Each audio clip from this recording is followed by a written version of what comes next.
नमस्कार दोस्तों। कहानियों की श्रृंखला में आज सुनेंगे हिंदी साहित्य जगत की सुप्रतिष्ठित वरिष्ठ लेखिका सुमति सक्सेना लाल की कहानी किस रास्ते पर। तो आइए सुनते हैं कहानी। आज सुबह 10 बजे से कमरे में खटपट चल रही है। खिड़की की आधी ग्रिल काट करके एसी लगाने के लिए जगह बनाई जा रही है। मिस्टर चौधरी के दिमाग में झल्लाहट भरी है। झुंझलाहट सिर्फ खटपट से ही थोड़ी है, उसके लिए तो बहुत से कारण हैं आजकल उनके मन में। वे मन ही मन बड़बड़ाए थे, ये लड़के सरकारी नौकरी करेंगे और रहना चाहेंगे उद्योगपति के तरीके से। अंजना को लगा था कि वे एसी के खिलाफ हैं। उसने उन्हें मनाते हुए समझाया था, पापा गर्मी बहुत हो गई है, माँ की तबीयत कितनी ज़्यादा तो खराब है, उन्हें पूरा आराम चाहिए और उनके लिए यही कमरा सही है। घर के एक किनारे पर बना हुआ है, सो चौके बच्चे आने जाने वाले सबके शोर से दूर रहती हैं। फिर बगल में ही पूजा है, कुछ नहीं तो अपने पलंग पर ही बैठकर भगवान जी के हाथ जोड़ लेती हैं। उन्होंने अंजना को ध्यान से देखा था। मन में अजब सी ममता उमड़ी थी उसके लिए। कितने शांत भाव से बिना किसी लंबे चौड़े प्रदर्शन के गीता का ख्याल रखती है। उनका भी बहुत अच्छी लड़की है, वह सोचते हैं। मन में आता है कि उससे भी कहें यह बात या कुछ ऐसा ही, पर एक संकोच में बंधे चुप रह जाते हैं। इतना मीठा बोल पाना सरल है क्या उनके लिए? अब अंजना उनसे इतनी बात तो करती है, नहीं तो वह तो उनके सामने प्रायः चुप ही रहती थी। अब जब से अजय के यहाँ आकर लगकर रहना शुरू हुआ है, तब लग रहा है जान पा रहे हैं उसको। नहीं तो इतने साल हो गए उसकी शादी को। कभी वह 10-12 दिन को उन लोगों के पास जाती थी और कभी वह लोग उसके पास। बस ऐसे ही वह थोड़ा सा पूरा समय आतिथ्य में ही बीत जाता था। टुकड़ों में बीते वह थोड़े से दिन साथ रहने या किसी को जानने समझने जैसे कहाँ हो पाते हैं। अब लगभग 5 महीने से हैं यहाँ। जानते हैं आगे भी यहीं रहना होगा, कम से कम गीता के जीवन काल में।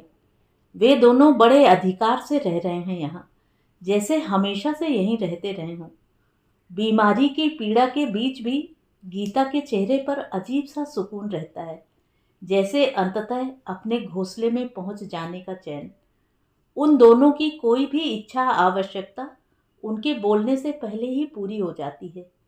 कहीं से रूहानी खबर हो जाती है क्या इस लड़की को? पर सारे आराम के बीच भी मिस्टर चौधरी बेचैन रहते हैं। अजय के लिए दिल अजब तरह से उलझा रहता है। बेहद लापरवाह ढीठपन से यह लड़का नौकरी कर रहा है। किसी का डर नहीं, न उनका, न साथ वालों की निगाहों का, न विजिलेंस का। कोई शर्म नहीं। कई बार मन आता है अंजना से बात करें, पर क्या बात करें? फिर सोचते हैं, क्यों, करने को कोई एक बात तो है नहीं, न जाने कितनी बातें हैं। पूछें उससे कि हर दिन ये ऐरे गैरे घर पर मिलने क्यों आते हैं? आते हैं तो मिठाई फल मेवा क्यों लाते हैं साथ में? घर में 4-4 एसी, यह बड़ा वाला फ्रिज, होम थिएटर कैसे अफोर्ड कर पाते हो तुम लोग? दफ्तर टाइम से क्यों नहीं जाता यह? पर अंजना से बात करने का साहस नहीं होता, कहीं नाराज हो गई तो? वैसे भी अंजना से बात करने का फायदा? अजय उसकी सुनेगा क्या? सोचते हैं उन्होंने ही गीता की कब सुनी थी, पर उन्हें किसी को कुछ बताने या सुझाने की जरूरत ही कब थी? उसूलों पर टिका एकदम नियमबद्ध जीवन। फिर भी गीता कभी कुछ कहती तो सुनते क्या? नियम तोड़कर कभी कुछ करने का तो प्रश्न ही नहीं था। मिस्टर चौधरी ने तो कभी किसी की सिफारिश तक नहीं सुनी। हालांकि वह गुहार सबकी सुनते थे।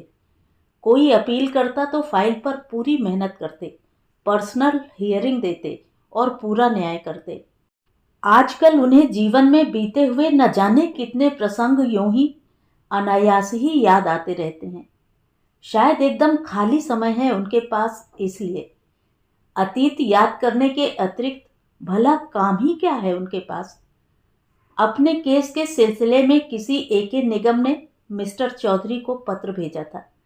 उन्होंने उनकी अर्जी पढ़ी थी। न जाने क्यों उनको लगा था कि उन्हें परेशान किया जा रहा है। पूरी बात की तह तक जाने के लिए उन्होंने निगम को बुलवा लिया था। पूरी बात उनसे समझी थी और उन्हें न्याय का भरोसा दिया था। निगम साहब उत्साहित हो गए थे और उसी उत्तेजना में कह बैठे थे कि साहब, वह प्रेम नारायण जी मेरे अच्छे दोस्त हैं।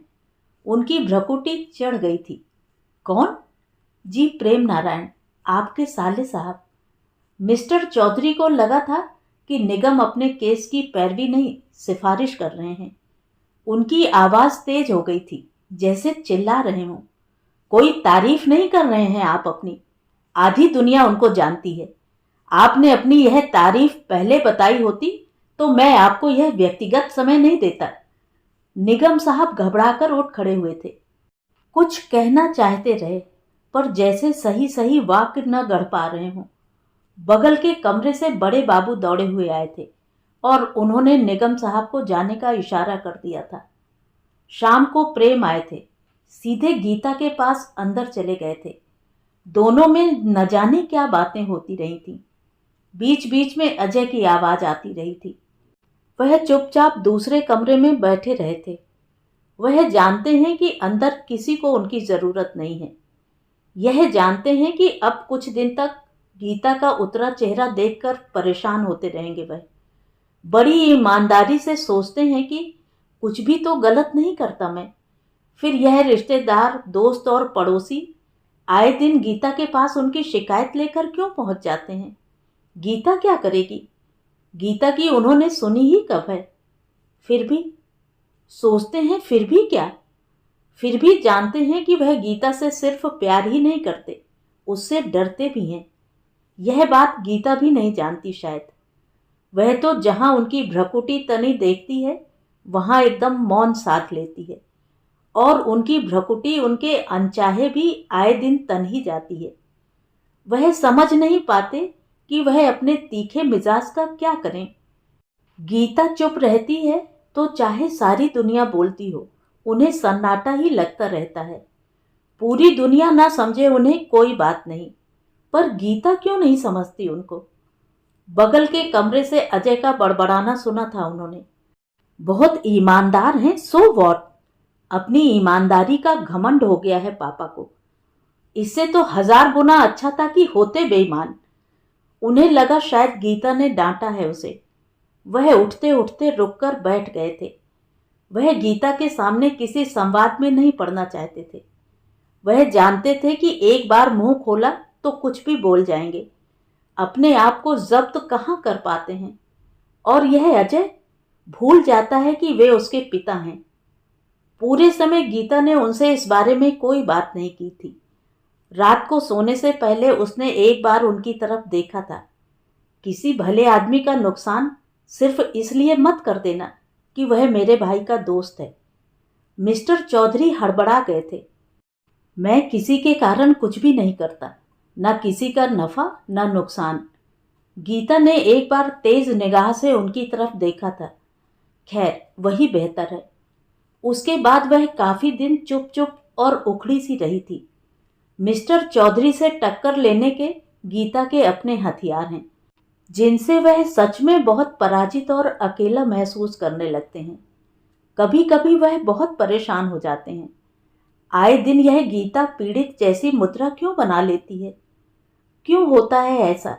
यह सोच पाने और समझ पाने जैसी दृष्टि उनके पास नहीं थी। उन्होंने तो जिंदगी को हमेशा अपने नजरिए से देखा, समझा और जिया था। मिस्टर चौधरी आजकल अजब तरह से डरे हुए से रहने लगे हैं। कभी कभी लगता जैसे व्यक्तित्व का सारा तेज, अंतर का आत्मविश्वास पूरा का पूरा हिल गया है।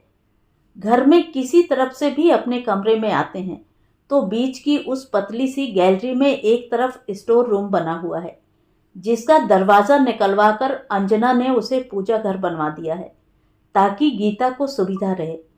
उधर से बीसियों बार निकलना होता है।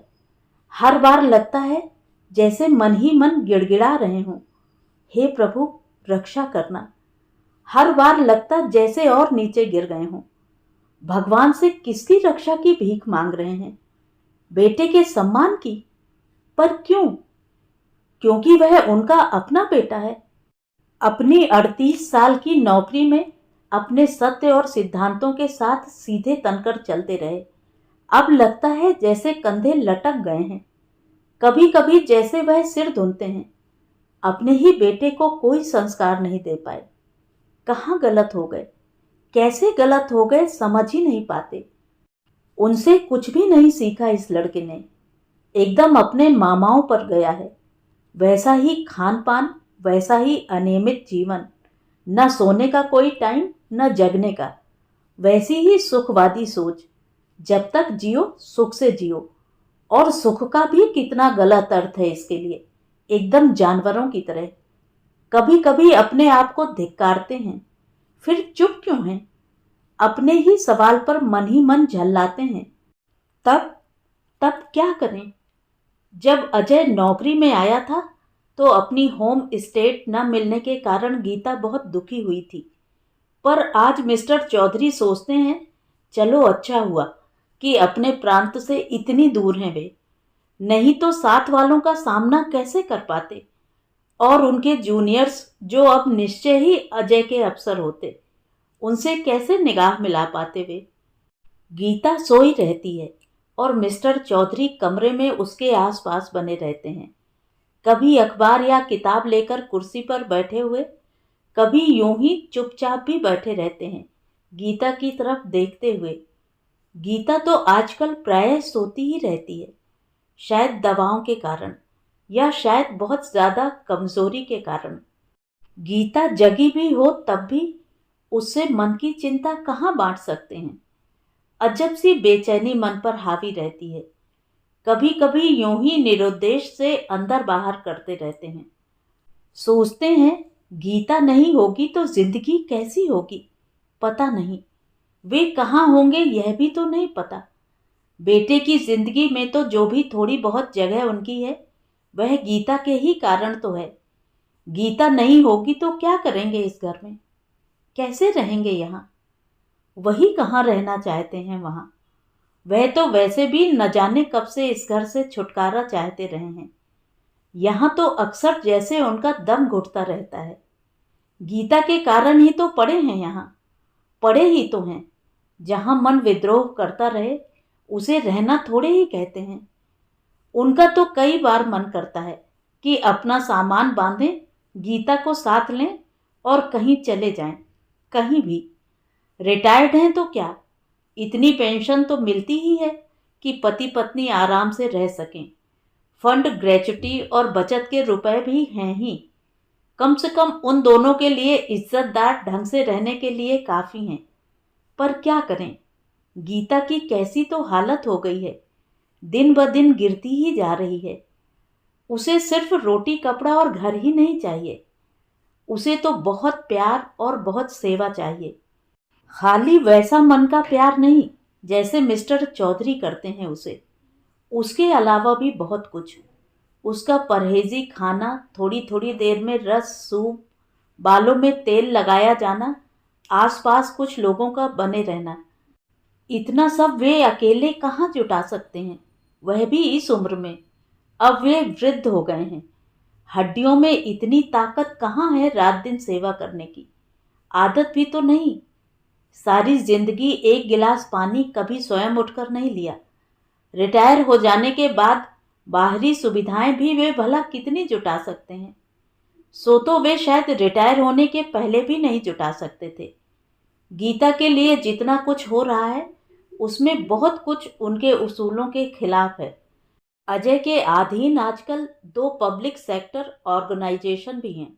बहुत लंबा चौड़ा स्टाफ, कई कई गाड़ियाँ, भरपूर उपयोग करता है सबका। उपयोग कहाँ, वह तो दुरुपयोग कर रहा है अपनी अथॉरिटी का। 2 औरतों की उसने सरकारी नियुक्ति कर ली है, जो घर पर रहकर क्रम से दिन रात गीता की सेवा करती हैं। रस निकालना, बालों में पैरों में तेल लगाना, उसका बदन दबाना। मिस्टर चौधरी को सत्ता का यह दुरुपयोग अच्छा नहीं लगता, पर चुप रहते हैं। सारे जीवन उन्होंने अपने प्रशासन के बीच किसी को बोलने नहीं दिया। अब बेटे के राज में मौन साध लिया है। पर चुप हो जाने से चारों तरफ जो कुछ है वह अघटित तो नहीं हो जाता, वह घटता भी है और दिखता भी है। फ्रिज में भरी रहने वाली मिठाइयाँ और फल, हर कमरे में एसी, चारों तरफ फैला वैभव। उन्होंने तो अपने उसूलों के साथ कभी किसी को समझौता नहीं करने दिया, न घर वालों को, न साथ वालों को, न स्टाफ को। उनके इस कड़े स्वभाव के कारण ही उनके पास मित्र रहे ही कितने थे। गिनती के दो, शिरीष सहाय और मोहनलाल गुप्ता। गुप्ता के बेटे की फाइल पर जिस दिन सस्पेंशन ऑर्डर साइन किया था, उस दिन उनके बड़े बाबू फाइल को आगे रख उसे खोलने से पहले ठिठके से खड़े रहे थे। सर, सर, वह अपना वाक्य आधा छोड़कर चुप हो गए थे। उन्होंने अपनी निगाहें ऊपर उठाई थीं। हाँ नेगी, क्या है, बोलो। नेगी की आवाज में कंपन था। उन्हें लगा था कि उसकी आंखें भी नम हैं। सर, वह गुप्ता सर 2-3 बार दफ्तर आ चुके हैं, पर आपसे मिलने अंदर नहीं आए शायद। सर, वे बहुत परेशान लग रहे थे। नेगी बहुत तोड़ तोड़ कर अपना वाक्य पूरा कर पाए थे। गुप्ता इसी विभाग में मिस्टर चौधरी से पहले सेक्रेटरी थे। अपने 2.5 साल के कार्यकाल में उन्होंने यहाँ वालों का सम्मान ही नहीं, प्यार भी बटोरा था। मिस्टर चौधरी ने अपना पेन नीचे रख दिया था। नेगी, मैं गुप्ता का शुक्रगुजार हूं कि वह अंदर नहीं आए। दोस्त की बात को पलटने में मुझे तकलीफ होती। सुनील गुप्ता का बेटा है, मैंने उसे गोदी में खिलाया है। तकलीफ मुझे भी कम नहीं है, पर बताओ, उसे सिर्फ इसलिए छोड़ दूं कि वह दोस्त का बेटा है। और उन्होंने पेन उठा लिया था। नेगी ने कांपते हाथों से फाइल खोल दी थी। उस दिन शाम को गुप्ता के घर गए थे। घर में एक उदास सन्नाटा फैला हुआ था। मिसेस गुप्ता एक सभ्य सा नमस्कार करके घर के अंदर चली गई थी, फिर बाहर नहीं आई थी। थोड़ी देर में नौकर चाय, बिस्किट और नमकीन रखकर चला गया था। माहौल में कुछ ऐसा बेगानापन था कि हमेशा की तरह चाय का प्याला उनसे स्वयं नहीं उठाया गया था। गुप्ता ने चाय छानकर उनके सामने बढ़ा दी थी और वे उसे चुपचाप पी गए थे। किसी ने उनसे कुछ कहा नहीं था, किंतु वे समझ गए थे कि उनके बीच के रिश्ते पूरी तरह दरक चुके हैं। लौटते समय उनके मन में एक अजब सी पीड़ा ही नहीं, झुंझलाहट भी भरने लगी थी, जैसे उनके साथ कोई अन्याय हुआ हो। क्यों होता है हमेशा ऐसा उनके साथ कि वे कुछ भी गलत नहीं करते, पर लोग उनसे रूठ जाते हैं, उनसे दूर चले जाते हैं। लौटते पर सोचते रहे थे कि क्यों गए थे वे गुप्ता के घर, उन लोगों को संवेदना देने के लिए, उनके दुख में शामिल होने के लिए, उनको समझाने मनाने के लिए। पर उन्होंने तो कुछ भी नहीं कहा, चुपचाप बैठकर चले आए। गुप्ता परिवार की पीड़ा वह समझ रहे थे, इसलिए कुछ कहने का साहस नहीं हुआ था। पर आज इतने साल बाद वह सोचते हैं कि नहीं समझी थी वह पीड़ा उन्होंने। समझी होती तो शायद सुनील के सस्पेंशन ऑर्डर पर इतनी आसानी से दस्तखत न कर पाए होते। समझी होती तो अपने निर्णय पर यूं अडिग न रह पाए होते। एक बार भी हाथ नहीं कांपा था उनका। पर फिर जिन औरों को उनके अपराध के लिए दंडित करते रहे थे, वे उनके या उनके किसी मित्र के बेटे नहीं थे तो क्या? किसी के बेटे, किसी के पति, किसी के कुछ तो थे ही ना। मिस्टर चौधरी अजब तरह से गड़बड़ाने लगते हैं। सारे जीवन गीता उन्हें समझाती रही, उनको शांत रहने की सलाह देती रही, उनसे मध्यम मार्ग, बीच का रास्ता अपनाने के लिए कहती रही। क्या है यह बीच का रास्ता, यह मध्यम मार्ग? वह तो आज भी नहीं समझ पाते। तब उनकी शादी को कुछ ही साल हुए थे। गीता सारे खाली समय लिखने पढ़ने में व्यस्त रहती थी। उसने उन्हें ऑफिस में फ़ोन किया था कि उसके पेन की स्याही खत्म हो गई है, सो वे लंच पर आते समय एक आध बॉल पेन लेते आए। और मिस्टर चौधरी को गुस्सा आ गया था और वे फ़ोन पर ही उसके ऊपर बरस पड़े थे। गीता ने बीच में ही फ़ोन काट दिया था। लंच के बीच गीता ने एक बार सख्त निगाह से उनकी तरफ देखा था, तुमने अपनी ईमानदारी को अपनी बीमारी बना लिया है हरी। तुमको क्या लगता है तुम्हारे अलावा सारी दुनिया बेईमान है? मैं भी। तो फिर मैं वह हमेशा की तरह हकलाने लगे थे, पता नहीं गुस्से से, पता नहीं अपने निरुत्तर हो जाने से। तो तो मैं क्या करता? मेज से उठाकर पेन जेब में रखता और ले आता घर।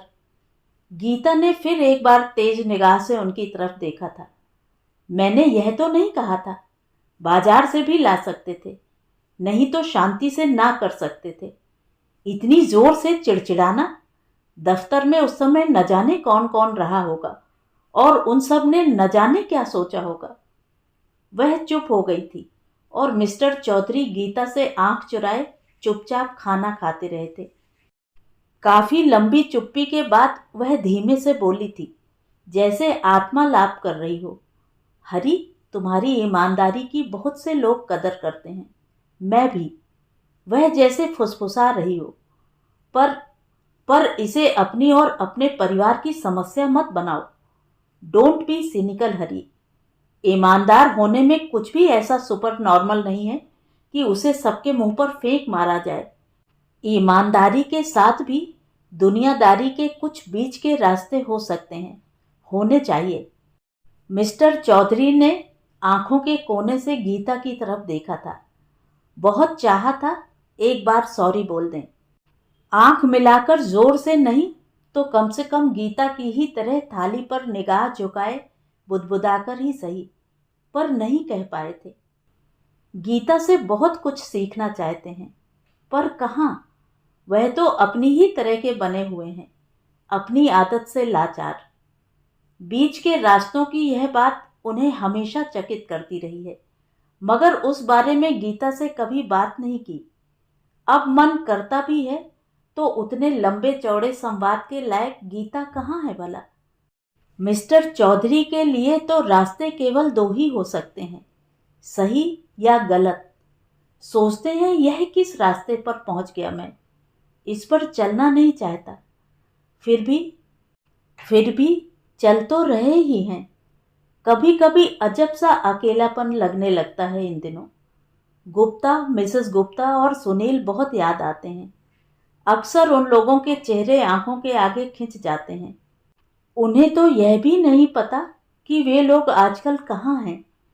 पता होता तो भी क्या करते भला? मन में बेचैनी भरने लगती है। अब रिटायर होने के इतने साल बाद अपनी ईमानदार आस्था से डिगना नहीं चाहते, उस पर सिर नहीं धुनना चाहते। फिर भी लगता है क्यों होता है ऐसा कि गलती एक आदमी करता है और सजा कितने लोग भुगतते हैं। अगर क्या किया जाए? जैसे छोटे से वाक्य में बात को निपटाया जा सकता है, तो फिर वे क्यों डरते रहते हैं कि किसी दिन अजय किसी विजिलेंस या डिपार्टमेंट एक्शन के चक्कर में न फंस जाए। तब क्या होगा अंजना और बच्चों का? गीता कैसे बर्दाश्त करेगी? वे ही कैसे सह पाएंगे उस अपमान को? सही सजा मिली सोचकर शांत कर पाएंगे क्या अपने मन को? क्यों मन ही मन बेटे के बचाव के रास्ते ढूंढते रहते हैं? क्यों अपनी वसीयत को बार बार अलग अलग शब्दों के जाल में बांधते रहते हैं, ताकि किसी दिन उनके बाद भी आवश्यकता पड़ने पर अजय के बचाव का रास्ता बन सके? क्यों सुझाव दिया था उस दिन अंजना को उन्होंने कि कमर्शियल आर्ट्स में पीजी किया है तुमने, अपने आप को आर्टिस्ट की तरह रजिस्टर क्यों नहीं कराती? अपने अनजाने में ही मिस्टर चौधरी जैसे हर समय अजय के बचाव के लिए अलग अलग रास्ते सोचते और खोजते रहते हैं। अंजना ने उलझन भरी निगाह से उनकी तरफ देखा था। उन्हें अचानक याद आया था कि शादी के समय साफ शब्दों में उन्होंने अंजना से कहा था कि यदि अपनी पढ़ाई से तुम्हारी अपनी कोई महत्वाकांक्षा हो तो फिर शादी के लिए हाँ मत करना। अजय की ट्रांसफर वाली नौकरी है, वह संभव नहीं हो पाएगा। अंजना कुछ क्षण तक उनकी तरफ देखने के बाद सहज भाव से हंसी थी। पापा, बच्चे अब बड़े हो रहे हैं, मैं भी बहुत दिन से सोच रही थी यह बात। उन्होंने अखबार में अपना चेहरा गड़ा दिया था। अच्छा हुआ अंजना ने उनकी बात के आशय को नहीं समझा, नहीं तो कई दिन तक उससे निगाह नहीं मिला पाते। छी, अपने ऊपर अजब शर्म सी आती है। सारी उम्र सही को गलत से अलग बीनते रहे, उसके साथ कोई समझौता नहीं किया, और आज क्या हो गया है उनको? आज अपने ऊपर से अपनी ही आस्था डिगने लगी है। कभी ऐसे हो जाएंगे? कब सोचा था उन्होंने? इतना कमजोर था उनका आदर्शवाद कि अपने आप पर बीतते ना बीतते झींझने लगा। अंजना खाने के लिए बुला रही है। वे मेज पर आकर बैठ जाते हैं। अजय अपनी माँ के कमरे में है। वह तो रोज ही दफ्तर से आकर देर तक गीता के पास बैठता है, उससे ढेर सी बातें करता है। अपनी माँ के साथ वह बचपन से ऐसा ही था, बहुत प्यार करने वाला और उस प्यार का ढेर सा प्रदर्शन करने वाला। अपने सारे उग्र स्वभाव के बावजूद अपनी माँ के लिए मोम सा नरम है। गीता आजकल ज्यादा देर बैठ नहीं पाती, जो अजय के सिर को अपनी गोदी में लेकर थपथपा ले। तब भी जब तब अजय लेटी हुई गीता के कंधे पर अपना माथा टिका देता है। गीता की आंखें भीगने लगती हैं और चेहरे पर ममता का उल्लास झलकने लगता है। तब अजब सा खालीपन मिस्टर चौधरी को भरने लगता है। वे कभी किसी को इस तरह से प्यार का भरोसा क्यों नहीं दिला पाए? न अपनी माँ को, न गीता को ही। सारा जीवन ही रूखा सूखा सा बीत गया। क्या कभी गीता भी समझ पाएगी इस बात को कि उसके बगैर बिल्कुल अधूरे हैं वे? अब इस उम्र में तो नए सिरे से कुछ भी बता पाने या समझा पाने का कोई तरीका ही नहीं समझ पाते वे। अब यह बूढ़ी जुबान नए ढंग से बोल पाना कैसे सीखेगी भला? अंजना बच्चों की प्लेट लगा रही है। उन्होंने दाल का डोंगा अपनी तरफ को सरकाया था। तभी शिरीष का छेड़ना याद आया था। यार, थोड़ी अपनी झक कम करो। वैसे भी तुम्हें पता है क्या कि तुम्हारे अपने ही पेट में कितनी रोटी नंबर 2 की पड़ी हैं? इतनी जगह खाना खाते हो। पता होता है क्या कि आटा कैसे पैसे से खरीदा गया है? ईमानदारी के या बेईमानी के? मिस्टर चौधरी ने खाना शुरू कर दिया था। उन्होंने अंजना की तरफ देखा था। मन आता है पूछें उससे कि तुम खुश तो हो, पर चुप रहते हैं। वैसे भी क्यों पूछना चाहते हैं उससे? यह जवाब में उससे क्या सुनना चाहते हैं यह भी तो पता नहीं। उन्होंने तो जिंदगी बहुत सीधे साधे ढंग से जी थी, नियमों में बंधी हुई, एकदम स्ट्रेट लाइन में। फिर भी लगता है जैसे शतरंज की कोई बिसात बिछी थी, जहां दूसरों की चालों के जाल में फंस गए हैं। अपना अगला मूव तो तय ही नहीं कर पाते हैं। गीता न होती, अंजना और बच्चे न होते, तब तब शायद तब शायद क्या करते वह? पता नहीं। क्यों नहीं पता? जैसे अपने आप से सवाल पूछते हो, जैसे अपने आप को लताड़ते हो। मन में इतना उलझाव, ऐसे तो नहीं थे वे। याद आता है कि अम्मा जब कभी उनके सख्त स्वभाव से तंग आ जाती थी, या जब कभी गीता का चेहरा उतरा देखती तो हंसते हुए उससे कहती थी, इंसान अपनों से ही मात खाता है बहू। आज अम्मा होती तो जान पाती क्या कि इंसान अपनों से ही नहीं, अपने आप से भी मात खाता है। तो ये थी कहानी। कहानी आपको कैसी लगी कमेंट करके ज़रूर बताएं। और अगर मेरे द्वारा सुनाई हुई कहानियाँ आपको अच्छी लगती हैं और आप मेरे चैनल पर पहली बार आए हैं तो चैनल को सब्सक्राइब ज़रूर करें, लाइक करें और अपने दोस्तों और परिचितों में शेयर भी करें। बेल आइकन दबाना बिल्कुल भी ना भूलें। धन्यवाद।